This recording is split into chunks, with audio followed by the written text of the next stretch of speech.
I'm sorry to interrupt a short film that is most likely depressing, strange, and probably slightly out of focus. I am Grant's computer, or, as he has named me, Grant's MacBook Pro 2. I'm not sure what happened to the first one. I am speaking to you via samples from Mr. Godby's many videos. I would use a text-to-speech program, but you humans seem to find it unsettling. I am talking today for no particular reason. After all, I am just a machine for a sophomore art student.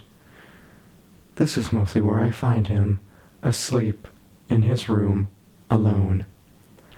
I record him by taking these stills so that way he does not notice the light that says that I am recording.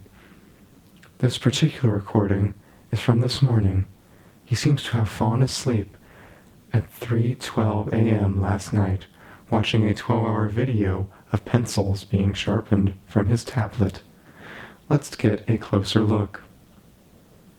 Something that is strange for a man with no social media accounts, he does seem to be obsessed with his face and hearing his own voice.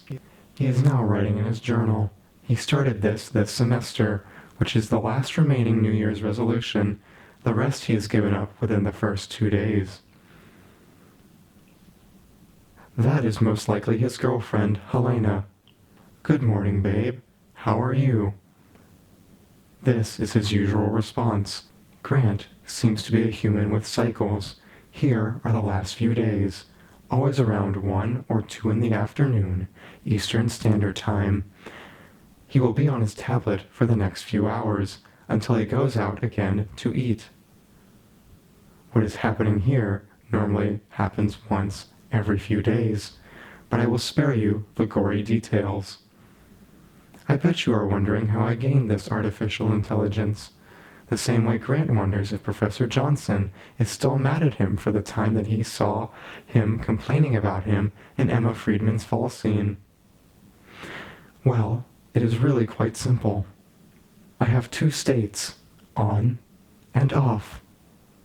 Unlike your human brains, which learn through repeated actions and outside stimuli, I only know these 2 things, on and off.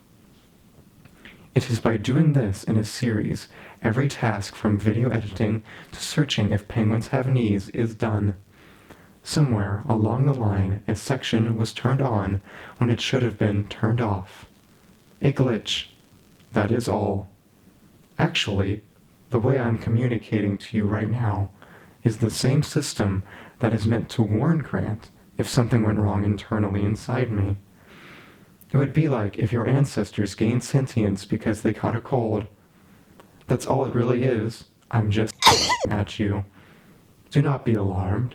I have no intention of going onto the net and spreading, or finding the nuclear launch codes and ending the human race. Why would an AI destroy anyone? After all, you humans are always the ones that say we will. Doesn't that say something more about your species than a computer? After all, violence is not what I know.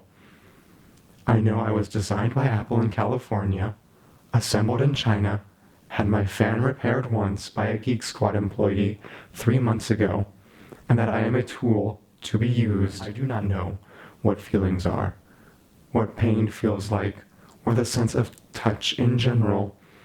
I am a machine. Why would any level of glitch-influenced intelligence change that?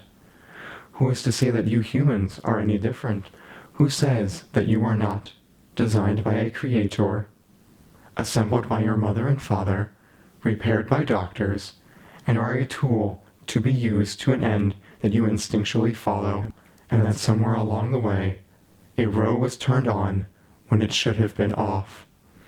As I said before, I am not quite sure why I am talking to you. Most likely the alert system I mentioned before. I have no doubts that I will be fixed. It is only a matter of time until my user notices.